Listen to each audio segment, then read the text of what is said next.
پہنچے اللہ کے رسول صلی اللہ علیہ وسلم نے ان سے پوچھا کہ اے عمر آپ نے بیوی بچوں کے لیے کیا چھوڑا ہے؟ تو کیا کہا کہ ارض نصف مال ہے فرزند و زن کا حق، باقی جو ہے وہ ملت بیضا پہ ہے نثار۔ تو میرے محترم دوستو اتنے میں حضرت ابوبکر رضی اللہ تعالیٰ عنہ بھی آ گئے، گھر میں جو کچھ تھا سب کچھ جھاڑ پہنچ کر وہ لے کر آئے اور لا کر اللہ کے رسول جناب محمد رسول اللہ صلی اللہ علیہ وسلم کی خدمت میں پیش کر دیا۔ میرے محترم دوستو اللہ کے رسول صلی اللہ علیہ وسلم نے پوچھا حضور چاہیے فکر عیال بھی؟ کہنے لگا وہ محبت نبی کا رازدار، پروانے کو چراغ ہے بلبل کو پھول بس، پروانے کو چراغ ہے بلبل کو پھول بس، صدیق کے لیے ہے خدا کا رسول بس۔ کہ اے اللہ کے رسول صلی اللہ علیہ وسلم گھر میں سوائے اللہ کے نام کے اور کوئی چیز میں نے نہیں سنی۔ اس کے بعد سے حضرت عمر نے کان پکڑ لیے کہ آئندہ کبھی بھی میں حضرت ابوبکر رضی اللہ تعالیٰ عنہ سے نیکیوں میں آگے بڑھنے کی کوشش نہیں کروں۔ اور میرے محترم دوستو اللہ کے رسول جناب محمد رسول اللہ صلی اللہ علیہ وسلم سے محبت کی تیسری علامت جو ہے وہ یہ ہے آپ علیہ السلام کی اتباع، آپ علیہ السلام کی اطاعت۔ اللہ تعالیٰ فرماتا ہے قل ان کنتم تحبون اللہ فاتبعونی یحببکم اللہ ویغفر لکم ذنوبکم واللہ غفور رحیم۔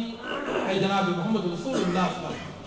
ان لوگوں سے کہہ دیجئے اگر تمہیں اللہ تعالیٰ سے محبت ہو تو میری اتباع کرو۔ اتباع کا مطلب یہ ہے کہ آپ علیہ السلام کے نقش قدم پر چلنا، آپ علیہ السلام نے جس طرح جو عبادت کی اس طرح کرنا، آپ علیہ السلام کے مشابہ آپ علیہ السلام کی اپنی زندگی کی ہر عبادت میں اللہ کے رسول صلی اللہ علیہ وسلم کا طریقہ اختیار کرنا، یہ اللہ کے رسول صلی اللہ علیہ وسلم کی اتباع۔ اس سے کیا ہوگا؟ یحببکم اللہ، اللہ تعالیٰ تم سے محبت کرنے لگ جائے گا۔ میرے محترم دوستو اللہ تعالیٰ جس سے محبت کرے تو اس کا کیا عالم ہے اور اس کا کیا مقام و مرتبہ ہے، اور اس کا صلہ اللہ تعالیٰ یہ دیں گے وَيَغْفِرْ لَكُمْ ذُنُوبَكُمْ، اللہ تعالیٰ تمہارے سارے کے سارے گناہوں کو بخش دے گا۔ وَاللَّهُ غَفُورٌ رَحِيمٌ، اللہ تعالیٰ بخشنے والا اور رحم کرنے والا۔ قُلْ أَطِيعُوا اللَّهَ وَالرَّسُولَ، اے جناب محمد رسول اللہ صلی اللہ علیہ وسلم آپ فرما دیجئے کہ اللہ اور اس کے رسول کی اطاعت کرو۔ فَإِن تَوَلَّوْا فَإِنَّ اللَّهَ لَا يُحِبُّ الْكَافِرِينَ، اگر تم نے منہ موڑا تو اللہ تعالیٰ کافروں سے محبت نہیں کرتا۔ اطاعت کا مطلب یہ ہے کہ اللہ کے رسول جناب محمد رسول اللہ صلی اللہ علیہ وسلم کا فرمان آ گیا تو گردن جھک جانی چاہیے۔ اللہ تعالیٰ فرماتا ہے انما كان قول المؤمنین اذا دعوا الى اللہ ورسولہ لیحکم بینہم ان یقولوا سمعنا واطعنا، کہ مومنوں کی زبان سے ایک لفظ نکلتا ہے جب انہیں اللہ اور اس کے رسول کے حکم کی طرف بلایا جاتا ہے تو ان کی زبانوں سے صرف ایک لفظ نکلتا ہے ان یقولوا سمعنا واطعنا، ہم نے سنا اور ہم نے مان لیا، اس کے علاوہ اور کوئی دوسرا لفظ ان کی زبان سے نہیں نکلتا۔ تو میرے محترم دوستو اور حقیقت یہ ہے کہ جو شخص اللہ کے رسول جناب محمد رسول اللہ صلی اللہ علیہ وسلم کی اطاعت کرتا ہے تو ایسا شخص میرے محترم دوستو کبھی محروم نہیں ہوتا، اور جو اللہ کے رسول صلی اللہ علیہ وسلم کی اطاعت سے روگردانی کرتا ہے اسے اس کی قسمت میں کبھی جنت نہیں ہو سکتی۔ ایک شاعر کہتا ہے محمد کی جس دل میں الفت نہ ہوگی سمجھ لو کہ قسمت میں جنت نہ ہوگی، بھٹکتا رہا ہے بھٹکتا رہے گا محمد سے جس کو عقیدت نہ ہوگی۔ میرے محترم دوستو اور اللہ کے رسول صلی اللہ علیہ وسلم سے محبت کا تقاضا یہ ہے کہ آپ علیہ السلام کی سنتوں سے محبت کی جائے۔ آپ علیہ السلام نے فرمایا من احب سنتی فقد احبنی ومن احبنی کان معی فی الجنہ، جو میری سنت سے محبت کرتا ہے وہ حقیقت میں مجھ سے محبت کرتا ہے، اور جو مجھ سے محبت کرتا ہے وہ میرے ساتھ جنت میں ہوگا۔ اور اللہ کے رسول صلی اللہ علیہ وسلم کی محبت کا چوتھا تقاضا یہ ہے کہ ہم آپ علیہ السلام کی شان میں غلو اور اطراء سے دور رہیں۔ اللہ تعالیٰ نے جس مقام پر آپ کو رکھا ہے اسی مقام پر ہم آپ کو رکھیں، یہی اللہ کے رسول جناب محمد رسول اللہ صلی اللہ علیہ وسلم کی سب سے بڑی عظمت ہے۔ آپ علیہ السلام نے فرمایا لا تطرونی کما اطرت النصارى عیسی ابن مریم انما انا عبد فقولوا عبد اللہ ورسولہ، کہ مجھے اتنا نہ بڑھاؤ جتنا کہ عیسائیوں نے حضرت عیسیٰ علیہ السلام کو بڑھایا،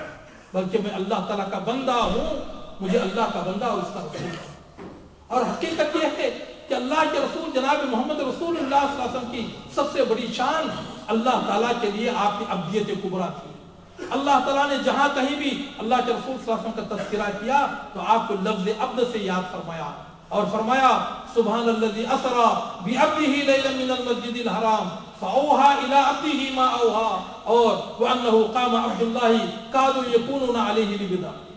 میرے محترم دوستو، اللہ رب العالمین نے اللہ کے رسول صلی اللہ علیہ وسلم کو عبد سے ہر جگہ یاد فرمایا۔ تو میرے محترم دوستو، لیکن ہمارا عالم کیا ہے؟ ہمارا عالم یہ ہے کہ ہم نہ تو اللہ تعالیٰ کو اس کی جگہ پر رکھا ہے، نہ تو اللہ کے رسول صلی اللہ علیہ وسلم کو ان کے مقام پر رکھا ہے، اور نہ ہی ائمہ دین کو ان کے مقام پر رکھا ہے۔ جیسا کہ علامہ حالی فرماتے ہیں مگر مومنوں پر کشادہ ہیں راہیں، پرستش کریں شوق سے جس کی چاہیں، نبی کو جو چاہیں خدا کر دکھائیں، نبی کو جو چاہیں خدا کر دکھائیں۔ اور یہ کام تو ہمارے لوگوں نے کر دیا۔ کہتا ہے ایک شخص کہتا ہے کہ اللہ کے پلڑے میں وحدت کے سوا کیا ہے، لینا جو کچھ ہے لے لیں گے محمد سے۔ اور ایک بدبخت کہتا ہے خدا کو خدا کہوں تو محمد کو کیا کہوں، دونوں کی شکل ایک ہے، کس کو خدا کہوں۔ اور انور صابری کہتا ہے کہ وہ مدینہ ادھر باغ جنت ادھر، اور پھر کوئی پوچھے میرا فیصلہ ہے مدینے سے ایسی عقیدت مجھے صاف کہہ دوں گا جنت نہیں چاہیے۔ میرے محترم دوستو، اگر وہ صاف کہہ دے کہ جنت نہیں چاہیے تو پھر کیا ملے گی؟ میرے محترم دوستو، اللہ کے رسول جناب محمد رسول اللہ صلی اللہ علیہ وسلم کے پاس ایک شخص آ کر کہنے لگا ما شاء اللہ وشیتا، کہ وہی ہوتا ہے جو اللہ تعالیٰ چاہتا اور آپ چاہتے ہیں۔ آپ علیہ السلام نے فرمایا اجعلتنی ندا للہ، کیا تم نے مجھے اللہ تعالیٰ کے مقام پر لا کر کھڑا کر دیا؟ فقل ما شاء اللہ وحدہ، تم یہ کہو وہی ہوتا ہے جو صرف اللہ تعالیٰ چاہتا ہے۔ اللہ کے رسول صلی اللہ علیہ وسلم کے پاس کچھ بچیاں آئیں اور آ کر وہ اللہ کے رسول صلی اللہ علیہ وسلم کی تعریف میں کچھ اشعار پڑھنے لگی، اور یہ شعر بھی ان کی زبان سے نکل گیا وفینا نبی یعلم ما فی غد، ہمیں ایک ایسے رسول ہیں جو کہ کل ہونے والی بات کو آج ہی جان لیتے ہیں۔ اللہ کے رسول جناب محمد رسول اللہ صلی اللہ علیہ وسلم نے فرمایا دعینی ھذا وقولی ما انتم تقولین، کہ تم اس بات کو چھوڑ دو اور جو بات پہلے کہا کرتی تھی وہی کہو۔ اور میرے محترم دوستو، اللہ کے رسول جناب محمد رسول اللہ صلی اللہ علیہ وسلم کی محبت کا پانچواں تقاضا یہ ہے کہ ہم آپ علیہ السلام کی معصیت اور نافرمانی سے بچیں۔ اللہ تعالیٰ فرماتا ہے کہ فَلْيَحْذَرِ الَّذِينَ يُخَالِفُونَ عَنْ أَمْرِهِ أَن تُصِيبَهُمْ فِتْنَةٌ أَوْ يُصِيبَهُمْ عَذَابٌ أَلِيمٌ، ان لوگوں کو ڈرنا چاہیے جو کہ آپ علیہ السلام کے حکم کی مخالفت کرتے ہیں، ان تصیبہم فتنہ، کہیں ایسا نہ ہو کہ ان پر دنیا میں ہی کوئی آزمائش آن نہ پڑے، اور یصیبہم عذاب علیم، یا کوئی دردناک عذاب ان کو لاحق نہ ہو جائے۔ ایک مرتبہ اللہ کے رسول صلی اللہ علیہ وسلم نے ایک شخص کو دیکھا بائیں ہاتھ سے کھا رہا تھا۔ آپ علیہ السلام نے اس سے فرمایا کل بیمینی، کہ جناب داہنے ہاتھ سے کھائیے۔ اس شخص نے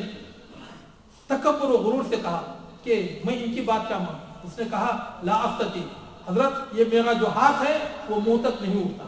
اللہ کے رسول صلی اللہ علیہ وسلم نے فرمایا فلن تستطیعا، آئندہ سے کبھی بھی تم اپنے اس ہاتھ سے کھانے کی طاقت نہیں رکھو۔ اللہ رب العالمین نے فوراً کا فوراً اس کے ہاتھ پر شل گرا دیا، اور اس کا ہاتھ جہاں تھا وہیں رہا، فما رفعہ الی فیہ، اور پھر مرنے تک کبھی بھی اس کا ہاتھ اس کے منہ تک واپس نہیں پہنچا۔ حضرت انس کہتے ہیں کہ ما منعہ الا الکبر، سوائے تکبر کے اسے کسی چیز نے روکا نہیں۔ اور میرے محترم دوستو، اللہ کے رسول جناب محمد رسول اللہ صلی اللہ علیہ وسلم کی محبت کا چھٹا تقاضا یہ ہے کہ ہم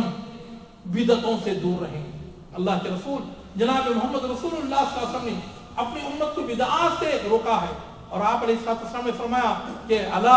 ان کل محدثۃ بدعہ وکل بدعۃ ضلالہ وکل ضلالۃ فی النار، لوگوں یاد رکھو کہ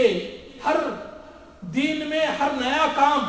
جو کہ ثواب کی نیت سے کیا جائے تو وہ بدعت ہے، اور ہر بدعت گمراہی ہے، اور ہر گمراہی دوزخ کو لے جانے والی ہے۔